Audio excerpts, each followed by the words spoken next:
வாங்க வாங்க மார்கழியோட 5வது நாள் வெள்ளிக்கிழமை மார்கழி அன்னைக்கு எந்த கோயிலுக்கு போகலான்னு பார்க்கலாம். ஒரு முருகர் கோயிலுக்கு போயிருந்தோம்.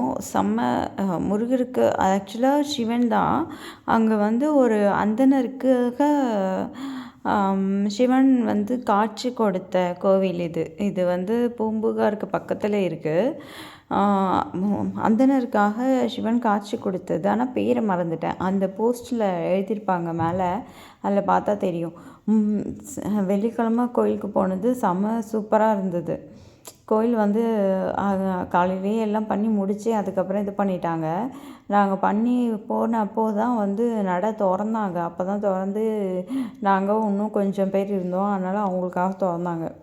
அப்போ போனோம். இல்லைனா வந்து நடை சாத்தி தான் இருக்கும். ஏன்னா அதெல்லாம் ரொம்ப இன்டீரியரான கோவில். முருகர் பாருங்களேன் எவ்வளோ ஒரு அழகாக இருக்காருன்னு. அவர் சிலை ஐம்பொன் சிலை செம்ம சூப்பராக இருக்குது. என்ன ஒரு அழகு, மயிலோட வெயிலோட அவ்வளோ அழகுன்னு அழகு. அந்தளவுக்கு ரொம்ப அழகு அவர். இவர்கிட்ட உள்ள சிவன் லிங்கம் வந்து ரொம்ப குட்டி. ஆனால் குட்டி என்ன சொல்கிறது, மூர்த்தி கீர்த்தி ஏதோ சொல்லுவாங்க, சிரித்தாலும் கடுகு சிரித்தாலும் காலம் குறையாதுங்கிற மாதிரி ஏதோ ஒரு வரும். மூர்த்தி கீர்த்தி ஏதோ வரும். அது மறந்துட்டேன்.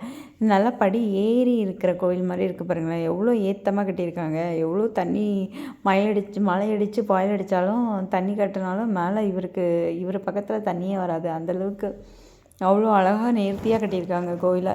எனக்கு ரொம்ப பிடிச்சிருந்தது இந்த கோயில். எப்பயுமே எனக்கு இந்த கோயில் ரொம்ப பிடிக்கும். ஆனால் ரொம்ப ரொம்ப அடிக்கடி போக மாட்டேன். ரொம்ப ரேராக போகிற கோயில். ஆனால் ரொம்ப நாள் கழித்து நாங்கள் போனோம். செம்மையாக இருந்தது. எனக்கு ரொம்ப பிடிச்சிருந்தது. எனக்கு ரொம்ப ரொம்ப பிடிச்சிருந்தது. அவ்வளோ சூப்பராக இருக்கும் அந்த கோயில். ஆனால் ரொம்ப நிசப்தமாக, ரொம்ப அமைதியாக, ரொம்ப இதாக இருக்கும்.